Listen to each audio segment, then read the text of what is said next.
আসসালামু আলাইকুম। সংবাদে আপনাদের সবাইকে স্বাগত। সংবাদ শিরোনাম। উৎসব মুখর পরিবেশে শেষ হলো চাকসুর ভোট গ্রহণ। 2 ধাপে চলছে গণনার প্রক্রিয়া। সুষ্ঠু ফলাফল মেনে নিয়ে একযোগে কাজ করার প্রত্যয়। দশক পর চাকসুতে উৎসবের ভোট। 2 ধাপে গণনা শেষে ফলাফল ঘোষণা করবে নির্বাচন কমিশন।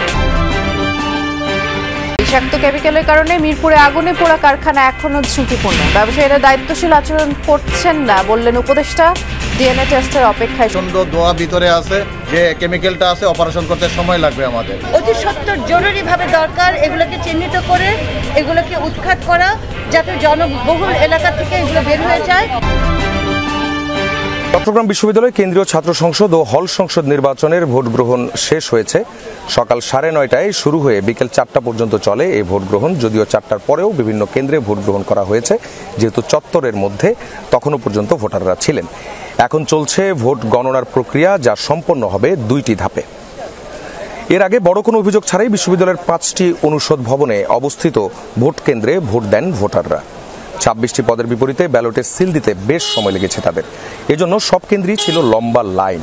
দীর্ঘ সময় দাঁড়িয়ে অনেকেই বিরক্তি প্রকাশ করেন। তারপরও ভোটদানের আগ্রহে ভাটা পড়েনি কারো। তবে অমোচনীয় কালি ব্যবহার না করায় ক্ষুব্ধ প্রতিক্রিয়া জানায় ছাত্রদল ও শিবির সমর্থিত প্যানেলের ভিপি প্রার্থীরা। জাল ভোটের শঙ্কার কথা জানান। একই সাথে সুষ্ঠু ভোট হলে ফলাফল মেনে নিয়ে একযোগে কাজ করার প্রত্যয়ও ব্যক্ত করেন তারা। প্রশাসন আশ্বস্ত করেছে, ছবিসহ ভোটার তালিকা থাকায় কোনো ধরনের জাল ভোটের সম্ভাবনা নেই। চাকসু ও হল সংসদ মিলিয়ে প্রতিদ্বন্দ্বিতা করেছেন 908 জন প্রার্থী। চাকসুতে 415 জন এবং হল সংসদে 493 জন প্রার্থী। এর মধ্যে 24 জন প্রার্থী বিনা প্রতিদ্বন্দ্বিতায় নির্বাচিত হয়েছেন। এই নির্বাচনে মোট ভোটার 27,517 জন। 24 ঘন্টা পর সম্পূর্ণ নেভানো যায়নি রাজধানীর মিরপুরের কেমিক্যাল গোডাউনের আগুন। ক্ষতিগ্রস্ত ভবন থেকে এখনো ধোঁয়া বেরোচ্ছে, বাতাসে বিষাক্ত কেমিক্যালের গন্ধ ভাসছে। ঘটনাস্থল পরিদর্শন করে ফায়ার সার্ভিসের সহকারী পরিচালক কাজী নজমুজ্জামান বলেছেন, কেমিক্যালের বিষয়টি বিপজ্জনক, তাই আগুন নেভাতে সময় লাগছে। এখনই কারখানার ভেতরে ঢোকা নিরাপদ নয়। আর কোনো মরদেহ আছে কিনা তা নিশ্চিত হওয়া যাবে আগুন পুরোপুরি নেভানোর পরে। এ সময় মহিলা ও শিশু বিষয়ক উপদেষ্টা শারমিন এস মুর্শিদ বলেছেন, মিরপুরে কারখানা ও কেমিক্যাল গুদামে বেআইনিভাবে কেমিক্যাল রাখা হয়েছিল। তদন্ত করে অভিযুক্তদের দ্রুত আইনের আওতায় আনা হবে। জনবহুল এলাকা থেকে অবৈধ কারখানা সরাতে পদক্ষেপ নেওয়ার আশ্বাসও দেন উপদেষ্টা শারমিন। আগুন আসবে, কখন আমার বডি দিবি ভাই, আমার কলজাটা বাজার আসছে। 12টা বছর তো অপেক্ষা থাকতে থাকতে কে কুয়ে একটা খবর দেয় না। এই খবর আমরা সকালে পাইছি, ঢাকা মেডিকেল আসছে। যে কাপড়টা গায়ে দিয়ে আইছি, ওই কাপড়ে একটা টুকরা লাগিয়ে রয়েছে।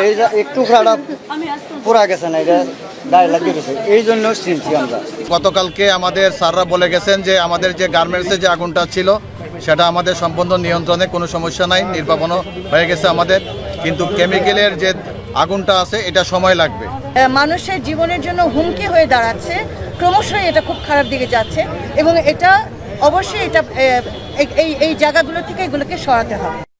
অমোচনীয় কালি মুছে যাওয়ায় ক্ষুব্ধ প্রতিক্রিয়া জানিয়েছেন ছাত্রদল ও শিবির সমর্থিত প্যানেলের ভিপি প্রার্থীরা। জাল ভোটের শঙ্কা তাদের, তবে সুষ্ঠু ভোট হলে ফলাফল মেনে একযোগে কাজ করার প্রত্যয় জানিয়েছেন তারা। এরই মধ্যে অনিয়মের অভিযোগে ছাত্রদলের পক্ষ থেকে নির্বাচন কমিশনের কাছে একটি লিখিত অভিযোগ দেয়া হয়েছে। যারা ভোটার তারা আমাকে বারবার অভিযোগ দিচ্ছে যে তাদের যে কালি সেটা মুছে যাচ্ছে এবং একটা শঙ্কা তৈরি হচ্ছে যে আমাদের শিক্ষার্থীরা যে ভোট দিচ্ছে উপযুক্ত প্রার্থীকে দিতে পারছে কিনা, এবং একাধিক কিন্তু এখানে জাল ভোট পড়ার কিন্তু সম্ভাবনা তৈরি হয়েছে। এই কালিটি মুছে যাচ্ছে, এটা একটা মুছনীয় কালি। আমরা বলেছিলাম একটা অমুছনীয় কালি যেন ব্যবহার করা হয়। আমার মনে হয় যে প্রশাসন এ ব্যাপারে কতটুকু আসলে দায়িত্ব পালন করছে আমি জানি না। আমাদের ভোটাররাই আমি মনে করি যে শঙ্কিত হওয়ার স্বাভাবিক। চাকসু ও হল সংসদ মিলিয়ে প্রতিদ্বন্দ্বিতা করছেন 908 জন প্রার্থী। চাকসুতে 415 জন এবং হল সংসদে 493 জন প্রার্থী। এর মধ্যে 24 জন প্রার্থী বিনা প্রতিদ্বন্দ্বিতায় নির্বাচিত হয়েছেন। ভোট গ্রহণ শেষে 2 ধাপে হবে ভোট গণনা বা তাদের যারা শুভাকাঙ্ক্ষীরা রয়েছেন তাদের বন্ধু সহপাঠীরা তাদেরকে ভোট দেওয়ার জন্য উদ্বুদ্ধ করছে। আমরা এখানে দেখছি ভোটারের তুলনাচ্ছে কিন্তু আমরা অন্যান্য যারা লোকজন রয়েছে প্রার্থী এবং তাদের শুভাকাঙ্ক্ষীরা তাদের সংখ্যাটাই বেশি। আমরা একটু কথা বলি, আপনি কি ভোট দিয়েছেন? কখন ভোট দিয়েছেন? আপনার রুমে যারা রয়েছে কিংবা সহপাঠী পরিচিত জনরা কি ভোট দিয়েছে কিনা সেটি নিশ্চিত হয়েছেন কিনা আপনি তাদের সাথে কথা বলেছেন? হ্যাঁ, আমি কথা বলেছি। আমার ব্যাচমেটের বেশিরভাগই সবাই ভোট দিয়েছে এবং আমি এই হলো 1 ঘন্টার মতো হলো ভোট দিয়েছি এবং আমি যখন এখানে প্রবেশ করলাম এখন দেখলাম যে সেখানে যারা রুলস ফলো করতেছে এরা খুবই স্ট্রিক্ট রুলস ফলো করতেছে এবং ভিতরে যখন আমি কক্ষে প্রবেশ করলাম সাধারণত আমার মোবাইল রেখে দিলাম। জুলাই গণ অভ্যুত্থানে সংঘটিত মানবতা বিরোধী অপরাধের মামলায় শেখ হাসিনা সহ 3 আসামির বিরুদ্ধে ৪র্থ দিনের যুক্তিতর্কে শুনানি চলছে। বিচারপতি গোলাম মর্তুজা মজুমদারের নেতৃত্বাধীন ট্রাইব্যুনাল 1-এ যুক্তি উপস্থাপন করছেন চিফ প্রসিকিউটর তাজুল ইসলাম।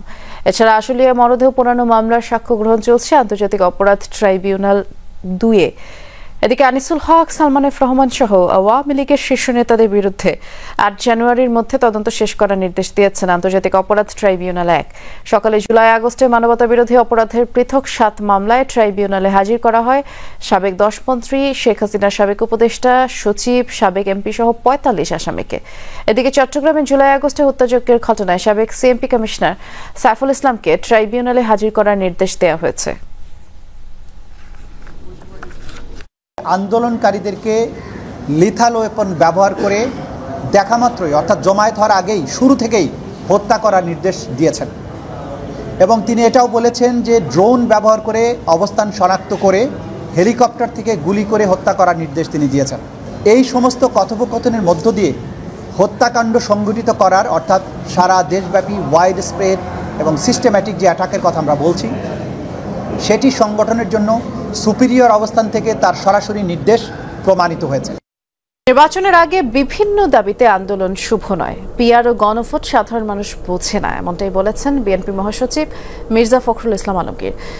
সকালে ঠাকুরগাঁয়ে গড়েয়া ইউনিয়নের এক মতবিনিময় সভায় তিনি বলেন, বিএনপি যদি ক্ষমতায় যায় তাহলে 1 কোটি বেকারের চাকরি নিশ্চিত করা হবে।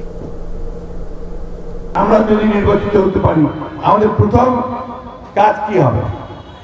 এই যে এত বেকার আমাদের ছেলেরা পাশ করে চাকরি পায় না, এই চাকরির নিশ্চয়তা করার জন্য আমরা 1 কোটি চাকরির ব্যবস্থা করব, কর্মসংস্থানের ব্যবস্থা করব।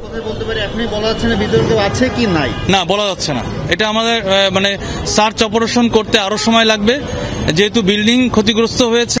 এই বিল্ডিং এর এই স্ট্রাকচারাল এই ইস্যুটা আগে আমাদের দেখতে হবে, দেখে তারপরে আর কেমিক্যালের যে ড্রেন আউট প্রসেস যেটা আমরা ফায়ার ফ্লাড বলছি সেটা করার জন্য আরো সময় দরকার হবে।